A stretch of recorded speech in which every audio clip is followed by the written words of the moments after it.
They laughed at us in the headquarters of East Prussia. General Westphal and his monocle-wearing calculators looked at the maps of France and saw what they called inviolable physical laws. To the German mind, trained in blitzkrieg doctrine and keenly aware of the tyranny of supply lines, Patton's 3rd Division was already dead.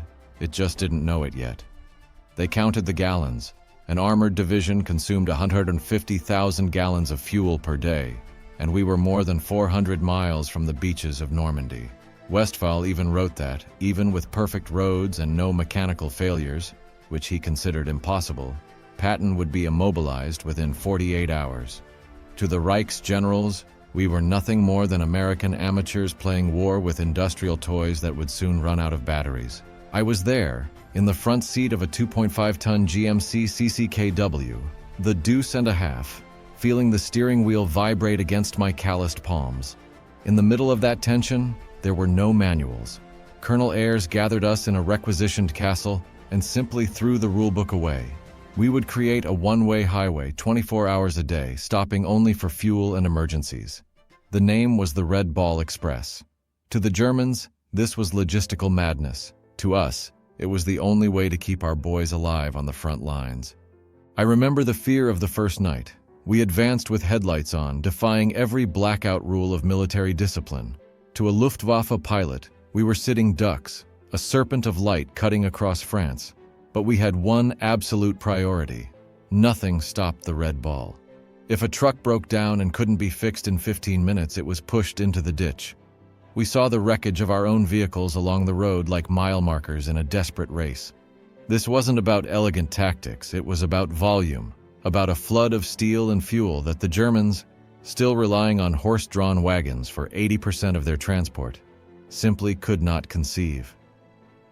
We drivers were 75% black. Back home, many of us couldn't sit in a restaurant with whites, but there, behind the wheel, we were the blood feeding the heart of Patton's army. There was a silent, bitter pride in that. We painted slogans on our trucks like Patton's Blood Bank and Detroit Express to Berlin. We knew Nazi racial theorists considered us inferior and incapable of technical tasks. Yet we were performing logistical miracles that captured German officers would later describe as beyond human comprehension. Every mile we drove under extreme exhaustion was a slap in the face of that master race ideology. Fatigue was a constant fog. I saw men drive for 72 hours straight, hallucinating the asphalt, using Benzedrine to keep their eyes open while the engine roared. There was no cinematic heroism. There was the smell of diesel, the rhythmic sound of tires, and blind trust that the truck ahead wouldn't suddenly stop. The Germans thought logistics would paralyze us as it had paralyzed them in Russia. They didn't count on our ability to improvise. When a bridge was blown up, our engineers didn't hold meetings. They built a new one in 14 hours while we detoured along dirt roads carved out on the spot.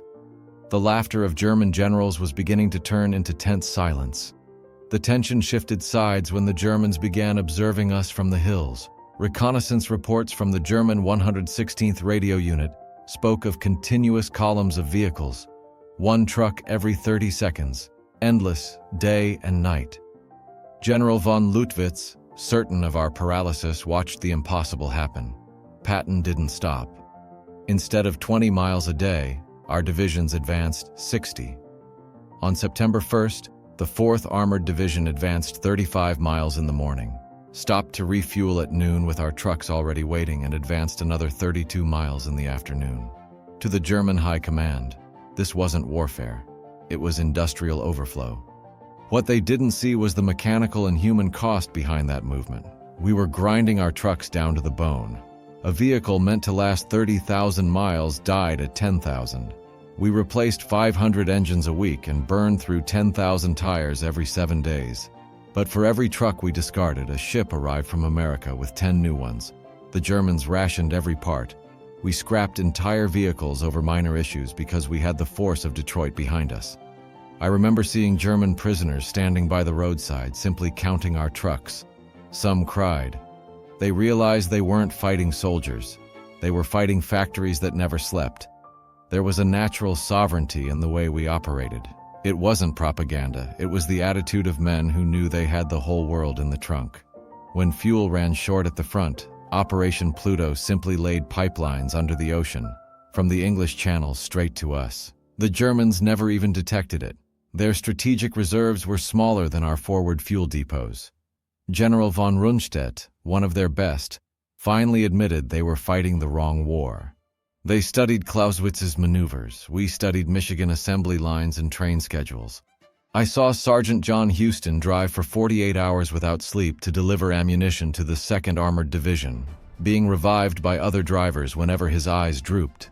I saw Private Booker T. Washington drive a burning truck for 2 miles to save medical supplies, jumping from the cab only when the flames reached him.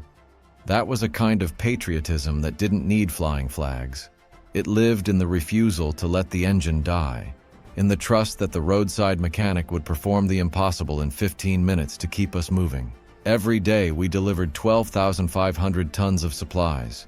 At Metz, our guns fired 100,000 rounds in 24 hours. The Germans, limited to 50 rounds per gun per day, were stunned under that uninterrupted rain of steel. They tried to copy the Red Ball during the Battle of the Bulge using captured trucks, but failed miserably. They didn't have the parts, the fuel, or above all, our mindset of unlimited resources. They tried to repair what we simply replaced. The roar of 6,000 Red Ball engines became psychological warfare. The constant sound of our wheels was the announcement of their defeat. When the war finally began to collapse for the Reich, the generals who once laughed were now signing surrender documents. General Manteuffel said in his interrogation, "We knew the war was lost when we understood your logistical capacity. They could destroy our tanks, but they couldn't destroy our ability to deliver supplies faster than they could fire."